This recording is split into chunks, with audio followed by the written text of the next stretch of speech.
सभी भक्त आत्माओं से प्रार्थना है RS10 चैनल को सब्सक्राइब करें, बेल आइकन को प्रेस कर ऑल नोटिफिकेशन ऑन कर ले ताकि वीडियो मिल सके आपको सबसे पहले। सत साहिब।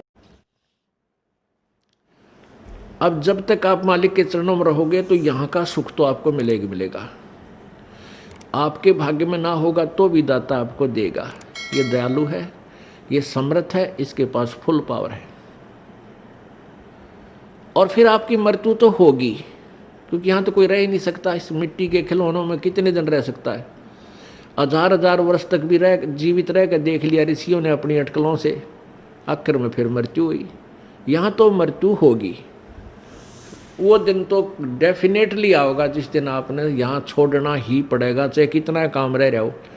आज जो स्थिति आपकी है, यदि आप इसको अभी से सेट करके चलोगे कि परमात्मा आपकी इच्छा कभी ले चलियो, यदि आपने मोक्ष उद्देश्य रखना है, उसमें फिर अग्रम अग्रम नहीं रखनी कि यूँ काम रह गया, ऐसा नहीं हुआ, भगवान इतना और हो जाता फिर काम बड़े नहीं।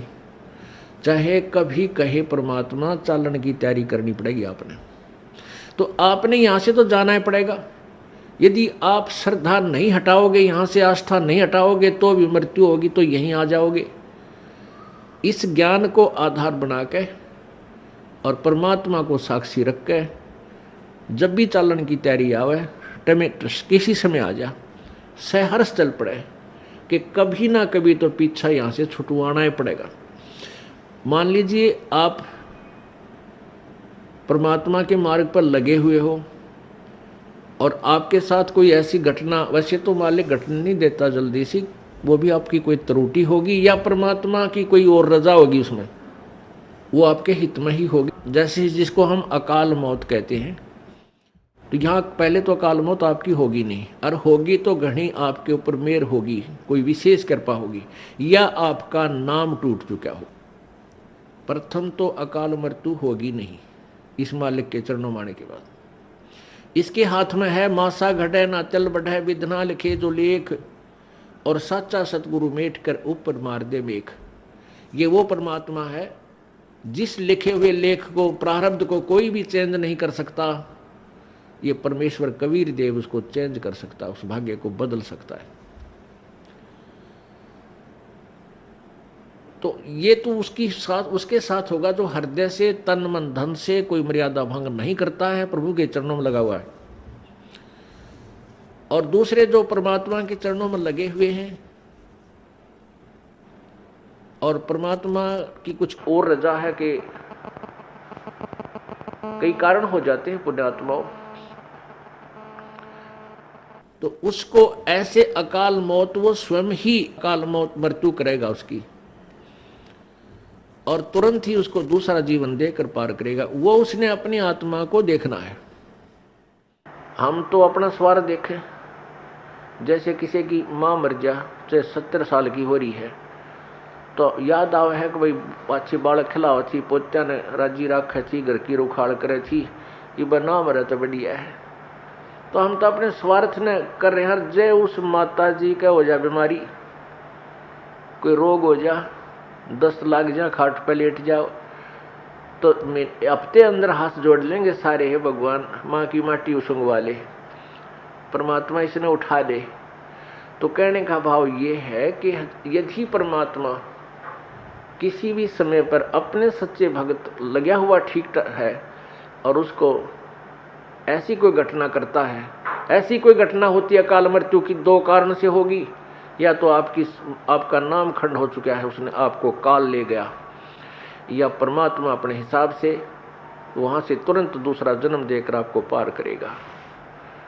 अपने आत्मा, हम जैसे दीर्घ रोग है हमारे को जन्म और मृत्यु का एक दीर्घ रोग है, ये कैंसर हो रही है। ये प्रभु का हॉस्पिटल है, ये सतलोक आश्रम बरवाला एंड करो था। जब आप इस हॉस्पिटल में प्रवेश पा लेते हो और आपने उद्देश्य ये होना चाहिए कि मैं इस रोग से मुक्ति पाऊं, तो यहाँ फिर डॉक्टर ने देखना है। जैसे डॉक्टर के पास आप चले गए, आप भयंकर रोगी हैं, फिर डॉक्टर ने ही करना है जो करना है, मरीज की नहीं चलती वहाँ पर। मरीज की कोई राय नहीं ली जाएगी। डॉक्टर जब चाहोगा इंजेक्शन लाओगा, जब चाहो उसका एक्सरे करेगा, जब उसकी रिपोर्ट लेगा, ब्लड चेक करेगा, ग्लूकोज चढ़ावेगा, इंजेक्शन लगाएगा, और हो सकता है किसी कारण से टांग भी काटनी पड़ जा जीवन बचाने के लिए, तो वो टांग भी काटेगा। तो वहाँ मरीज अपनी नहीं चलाता है, वो करबद्ध रहता है और डॉक्टर को समर्पण कर देता है कि जो आपको ठीक लगे वही करना।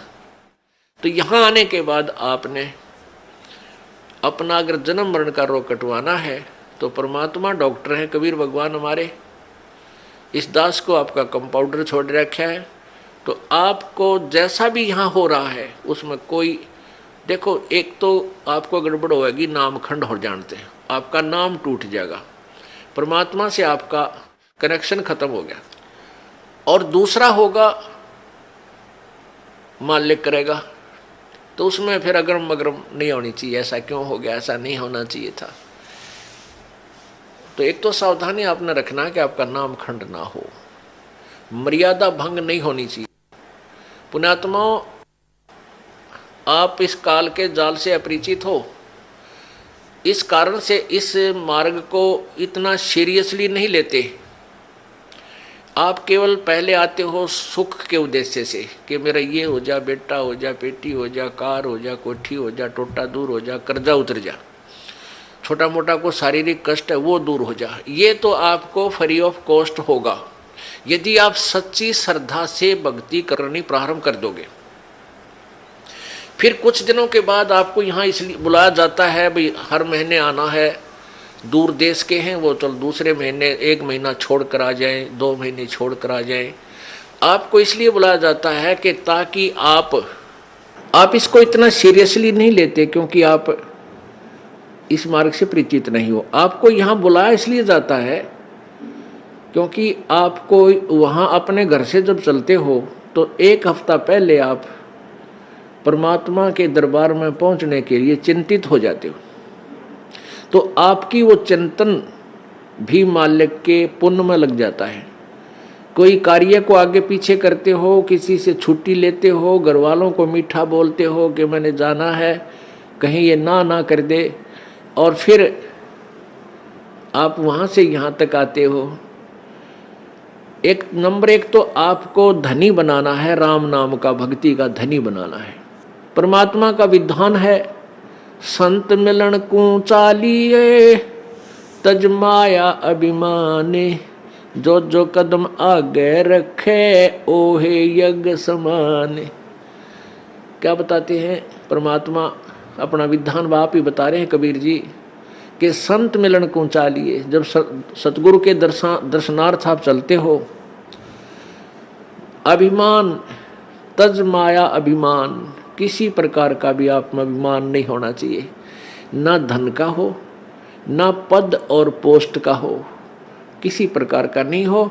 जैसे एक रोगी व्यक्ति जिसको पता लग गया कि तेरी जान जाने वाली है और वो डॉक्टर के पास जाता है, चाहे वो कितना बड़ा अधिकारी है और कितना पैसे वाला है, वहाँ वो अपनी उस पोस्ट और पैसे को नहीं आगे रखता, उसका दिखावा नहीं करता, अपनी जान बचाना चाहता है। डॉक्टर जहाँ कहता वहीं लेट जाता है, कपड़े उतारने को कहता तुरंत उतार देता है, कोई रिपोर्ट करवाने के लिए संकेत करता, लिख कर देता, तुरंत उठ कर चला जाता है। तो पुण्यात्मा, सच्चे दरबार में जब भगत आवे, उसका दृष्टिकोण, उसका उद्देश्य, उसका भाव ऐसा होना चाहिए जैसे सीरियस रोगी, सीरियस पेशेंट और हॉस्पिटल में जाता है, उसमें कोई नखरा नहीं होता। ऐसे जब आप सच्चे दरबार में आओगे, आपको कितना पुण्य मिलेगा कि जहां से आप चले हो यहां तक आने के जितने भी आपके कदम, यानी जितने कदम बनते हैं, इतने यज्ञ के तुल्य आपको पुण्य मिलेगा उसको जो यहाँ निष्कपट भाव से आता है और निर्भिमान होकर आता है। जैसे रोगी जाता है हॉस्पिटल में, तो यहाँ आपको बुलाने का उद्देश्य ये है, नंबर 1 तो आप धनी हो जाओगे, पुण्य बढ़ेंगे आपके, और जो पैसा आपका खर्च होता है यहाँ किराए पे आने जाने में, ये भी आपके पुण्य में लिखा जाएगा, आपके धर्म में लिखा जाता है, ये पुण्य हो रहा आपका। तो जितना भी आप यहाँ परमात्मा के चरणों में आओगे आपका पुण्य बढ़ेगा। फिर आप यहाँ पर 5 यज्ञ होती हैं। एक यज्ञ है धर्म की, या भंडारा चला है भगवान का दिन रात फ्री ऑफ कॉस्ट परमात्मा की तरफ से।